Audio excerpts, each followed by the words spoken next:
आप देख रहे हैं नेटवर्क 34 अंदाज कुमार के साथ। तो चलिए बढ़ते हैं आज की कहानी की ओर। तो मेरा नाम है मनोज। दरअसल ये घटना 2018 की है, जब मैं एक कंपनी में काम करता था। दरअसल ये बात उन दिनों की है जब मेरी कंपनी की तरफ से एक अर्जेंट काम दिया गया था। काम करते करते समय बीत गया, पता ही नहीं चला, जिस वजह से मेरे घर के लिए मुझे देरी हो गई थी। घर जाने के लिए मात्र एक ही ट्रेन बची थी, जिसके कारण मैंने अपना काम फटाफट ख़त्म किया और ऑटो लेकर स्टेशन पहुंच गया। स्टेशन पहुंचे, मैंने अपने जेब से पैसे निकाले और ऑटो वाले को दे दिए और स्टेशन की तरफ बढ़ा। तभी ऑटो वाले ने आवाज़ दी, ओ साहब खुले तो लेते जाओ। लेकिन मेरे पास इसके लिए भी टाइम नहीं था। तो मैंने घड़ी की तरफ देखा तो 8:30 बज रहे थे। तो मैं भागता हुआ टिकट लेने पहुंचा। वहाँ काफ़ी भीड़ लगी थी और दूसरे तरफ मैंने ट्रेन चलने की वाली थी। ट्रेन चलने से पहले एक आवाज़ दी, जिसके कारण ट्रेन से जो लोग नीचे उतरे थे वे सब ऊपर चढ़ गए। मैंने भी उनसे रिक्वेस्ट की, बस मुझे एक टिकट लेने दो क्योंकि मेरी आखिरी ट्रेन है। ये सुनकर वहाँ के लोग मान गए। जल्दी से मैंने अपना एक टिकट लिया और भागते हुए ट्रेन की तरफ जाने लगा। और मैंने देखा कि ट्रेन खुल चुकी है और ट्रेन धीरे धीरे अपनी रफ्तार बढ़ाने लगी और दौड़कर ट्रेन में चढ़ गया। ट्रेन में चढ़ने के बाद लेकिन मेरी सांसें बहुत ही तेज थीं, तो मैंने लंबी सांस ली। अब ट्रेन अपनी पूरी रफ्तार पकड़ ली थी। मैं इतनी तेज दौड़ा था कि मेरे शरीर पर पसीना आ चुका था। तभी मैंने अपने जेब से रुमाल निकाला और पसीना पोंछने लगा। इतना करने के बाद अपनी सीट तरफ मुड़ा तो मैं चौंक गया। मेरी तरफ एक बूढ़ा आदमी बैठा था जो सिर्फ मुझे ही देखे जा रहा था। मैंने उसे इग्नोर करके मैं अपनी सीट पर जाकर बैठ गया। मैं खिड़की के पास बैठकर बाहर का नज़ारा देख रहा था और चारों ओर अंधेरा छा रहा था। खिड़की से निकलने वाली तेज हवा मेरे शरीर को चीरते हुए आगे बढ़ रही थी। तभी मैं खिड़की से दूर लेट गया। मैंने आज ऑफिस में ज़्यादा काम किया था तो मैं थक गया था। मैं घर जाकर बस सोना चाहता था। कल ऑफिस में छुट्टी थी तो मैंने सोचा कल सुबह बढ़िया सोऊंगा। देखते ही देखते मेरी कब आँख लग गई पता ही नहीं चला। रात का सफ़र और दिन की वो आवाज़ और वो हवा का झोंका। मैं नींद में इस कदर खो गया कि मुझे होश न था। नींद में एक सपना देखा। मैं खुद को एक खंडहर में पड़ा पाया। आसपास का सारा सामान बहुत अच्छी तरह रखा था, बस उस खंडहर में अंधेरा कुछ ज़्यादा था। ही था। मुझे कुछ सही नहीं लग रहा था और मैंने अपने आसपास देखा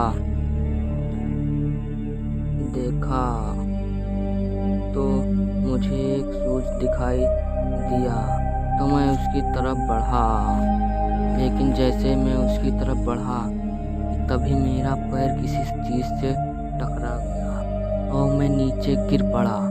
और मैं घर की फर्श चेक किया तो वो लकड़ी की बनी थी और मुझे मेरे घर हर कदम पर अजीब सी आवाज़ें सुनाई दे रही थी।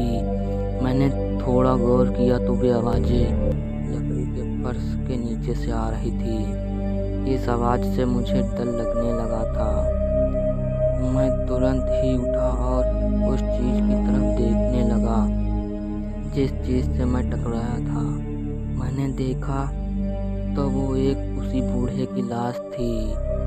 मेरे होश ही उड़ गए। दरअसल वो कुछ और नहीं बल्कि वो उस बूढ़े व्यक्ति की लाश थी जो मुझे ट्रेन में घूरे जा रहा था और मेरे दिल की धड़कन बढ़ गई। मैंने खुद को थोड़ा शांत करने की कोशिश की और धीरे धीरे फर्श की तरफ देखने लगा तो वो लाश वहाँ से गायब हो चुकी थी। मैं ये सब देखकर कांपने लगा और हर तरफ लाशें ही लाशें दिख रही थी। देखते चारों तरफ आग लग चुकी थी। मैंने वहाँ से भाग भागने की कोशिश की, लेकिन चारों तरफ दरवाजे बंद हो चुके थे। लेकिन अंदर की आग बढ़ती गई, जिसके कारण मैं पसीने से भीग गया। मैं बचने के लिए इधर उधर भाग रहा था। तभी मुझे एक कबर्ड दिखा, तो मैंने उसको खोला तो मुझे वही बूढ़ा आदमी दिखा जो मुझे देखे जा रहा था। तभी वो बूढ़ा आदमी ने मेरे धारदार चाकू से हमला किया, जिससे मेरी नींद खुल गई। तो मैं पसीने से तरबतर हो गया। मेरी सांसें धड़कन की तरह तेज हो गई थी। तो मैं खुद को खिड़की की तरफ किया और लंबी सांस ली। तभी मैंने उस बूढ़े आदमी मुझे देखे जा रहा था। तभी मुझे इस बार बहुत गुस्सा आ गया और मैं चिल्लाते हुए बोला, क्या हुआ? आप मुझे क्यों घूरे जा रहे हैं? इतना कहते ही उस ट्रेन के सारे लोग मुझे ही देखने लगे। मेरे उस बात से बूढ़े आदमी को थोड़ा शर्मिंदगी महसूस हुआ और मुझसे कुछ कहे बिना ही वो दूसरी तरफ देखने लगा। ट्रेन के कुछ दूर चलते ही जाकर एक स्टेशन पर रुकी। मुझे पता चला कि ट्रेन सिग्नल न मिलने से रुकी है, लेकिन देखते ही देखते काफ़ी समय बीत गया, लेकिन ट्रेन अपनी जगह से टस से मस नहीं हुई। और कुछ टाइम बीतने के बाद कुछ लोग ट्रेन से उतरकर बाहर टहलने लगे, लेकिन एक आदमी हमारे कंपार्टमेंट की तरफ दौड़ते हुए आया और बोला, आगे एक घटना हुई है और ट्रेन 2 घंटे बाद खुलेगी। ये सुनकर ट्रेन के कई लोग उतर गए। मैं उस बूढ़े आदमी के सामने बैठे हुए डर रहा था और मैं भी ट्रेन के से नीचे उतरने में भलाई समझी और इधर उधर टहलने लगा। कुछ दूर जाने के बाद मुझे एक घर दिखाई दिया, जिससे मेरे जले घर की याद आ गई। तभी मुझे उस घर के अंदर जाने की इच्छा जागी और मेरे पास अभी 2 घंटे बाकी थे।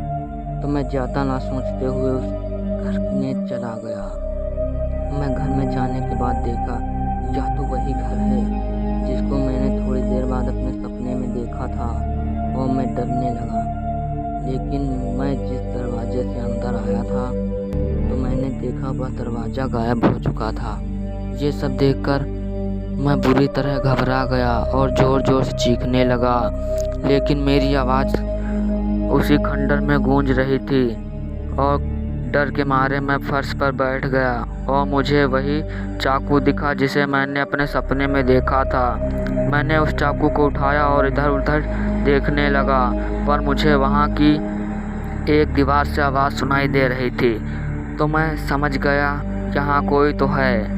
मैंने जैसे ही चिल्लाने की कोशिश की, तभी मेरा मुंह किसी ने कस के दबा दिया और मैं कुछ नहीं कर पा रहा था। तभी मैंने उसी चाकू से उस हाथों पर हमला कर दिया। तभी वे हाथ हवा में कहीं गायब हो गए और मैं ज़ोर ज़ोर से चीखने लगा। तभी मैंने देखा कुछ लोग मेरी तरफ आ रहे हैं और कुछ लोग आए और मुझे अपने साथ ट्रेन में ले गए और मैंने उस बूढ़े व्यक्ति की तरफ देखा तो वह वहाँ से गायब हो चुका था।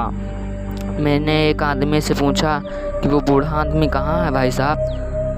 तो वो आदमी मुझे देखते हुए बोला, इसमें तो कोई बूढ़ा आदमी नहीं चढ़ा था। तभी वह बूढ़ा आदमी मुझे बाहर दिखा और मैंने कहा, वह रहा बूढ़ा आदमी। तभी दूसरे आदमी ने बोला, वहाँ तो कोई नहीं है। अब मुझे सोते हुए भी डर लगने लगा था। मैं जैसे ही अपने घर पहुँचा तो सबको इसके बारे में बताया।